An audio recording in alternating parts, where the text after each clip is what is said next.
ఇది crime content news India channel. ఆదుకోండి మహాప్రభువు అంటున్న బాధితులు. పట్టణంలోని రైలుపేట ఫ్లైఓవర్ కింద గత 2 రోజుల క్రితం ఆక్రమణ కట్టడాలు బాపట్ల మున్సిపల్ అధికారులు తొలగించడం జరిగింది. అయితే అక్కడ కోట్లు కట్టుకుని గత కొన్ని సంవత్సరాలుగా జీవనం సాగిస్తున్న మహిళలు, వికలాంగుల కుటుంబాలు ఆవేదన వ్యక్తం చేస్తున్నాయి. మాకేదో ఒక దారి చూపించడం మహాప్రభు అంటూ అటు మున్సిపల్ అధికారులను, ఇటు కలెక్టర్ గారిని, స్థానిక శాసనసభ్యులు వేగేశ్వర నరేంద్ర వర్మ గారిని విన్నవించుకుంటున్నారు.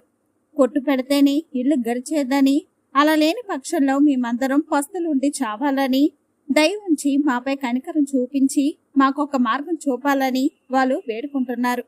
ఆ తీసివేసిన ప్రదేశంలో పార్క్ పెడతామని మున్సిపల్ అధికారులు చెప్పారని, దానివల్ల ఎవరికి ఉపయోగం లేదని, మాలాంటి పేదవారి పొట్టకొట్టి అక్కడ పార్కులు కడితే ఎవరికి ఉపయోగమని అది అధికారులు గమనించి మాకు న్యాయం చేయాలని విన్నవించుకుంటున్నారు.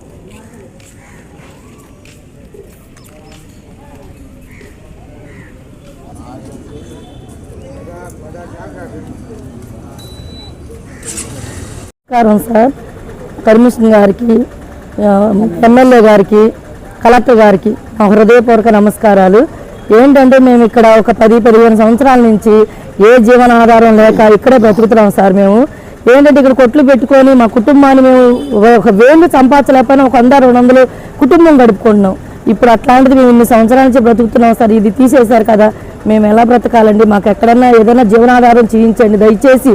మా అన్ని దయించి జీవనాధారం మాకు చూపించండి సార్. ఏంటంటే మా వల్ల ఏ రోజు ఎవరికి కూడా ఎటువంటి ఇబ్బంది అనేది జరగలేదండి. ఎటువంటి న్యూసెన్స్ కానీ, ఎటువంటి ఇబ్బంది కానీ ఎవ్వరు కానీ మా కొట్లు కాడ చేసినట్టు కానీ మా వల్ల ఎటువంటి గొడవలు కానీ ఏమీ లేదు సార్. ఏంటంటే అందరం కలిసి మేము చిన్న వ్యాపారాలు చేసుకుంటూ బ్రతుకుతా ఉన్నాం. ఇప్పుడు ఇది తీసేశారు. పార్క్ కట్టారనుకో దానివల్ల ఏమీ ఉపయోగం ఉండదు. ఏదో మాకు చిన్న కొట్లు కట్టించారనుకో మేమందరం మీకు రుణపడిపోయి మేమందరం మా కుటుంబాలన్నీ మేము చూసుకుంటాం సార్. మేము పేదవాళ్ళం. వీళ్ళల్లోని భర్త ఉండవాళ్ళు ఉన్నారు, భర్త లేని వాళ్ళు ఉన్నారు, అమాయకులు ఉన్నారు, వృద్ధులు ఉన్నారు, ఎరవరాళ్ళు ఉన్నారు సార్. అవుటి వాళ్ళు కూడా ఉన్నారండి. ఏంటంటే బ్రతకడం చేతకానటువంటి వాళ్ళు మాకు బ్రతుకుదేరు లేదు సార్. ఆ కొట్టు పెట్టుకుంటే కుటుంబాన్ని గడుపుకోవాలి. ఆ కొట్టు లేకపోతే జీవనాధారం లేక రోడ్డును పడ్డాం సార్. కట్టుకోవాల్సినవి చాలా ఉన్నాయి, చాలా పేదవారం. సొంత గృహాలు కూడా మాకు లేదు సార్. సొంత స్థలము కానీ సొంత గృహాలు కానీ మాకు ఎటువంటివి లేవు సార్. మేము ఎవరిని ఏమి కూడా ఏ రోజు కూడా ప్రాధాన్యపడలేదు. దయతోటి మా అమ్మాయిని దయించి మీరు మాకు ఏదో ఒక జీవనాధారం కల్పిస్తారని మేము వేడుకుంటున్నామండి. ఇంకా అంతకు మించి మేమేమీ ఆశపడట్లేదు సార్.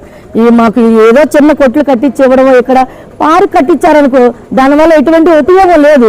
ఎందుకంటే ఇన్ని కొట్లు ఉండగా సాయంత్రం పూట ఇన్ని లైటింగ్, ఇంత కొట్లు, ఇంత జనం మధ్యలోని అక్కడ బార్ షాప్ ఉంది కాబట్టి జనం రోడ్డు మీద లేడీస్ నడవడానికి చాలా భయపడుతున్నారు. కొట్లు ఉండగానే ఏమీ లేకుండా కొట్లు అన్ని తీసేశారు. పార్క్ కడతారు. పార్క్ కట్టినప్పుడు లేడీస్ నడవడానికి చాలా ఇబ్బంది పడతారు కదా సార్. మా అన్ని దయచేసి ఓ చిన్న కొట్లు కట్టించడము, ఎక్కడన్నా ప్లేస్ చూపించడము, ఏదో ఒక ఆదాయం మాకు చూపించండి సార్. మీరు దయచేసి మేము ఇదే కోరుకుంటున్నామండి. అందరి నుంచి ఏమీ లేదు సార్. వేడుకుంటున్నామండి మిమ్మల్ని.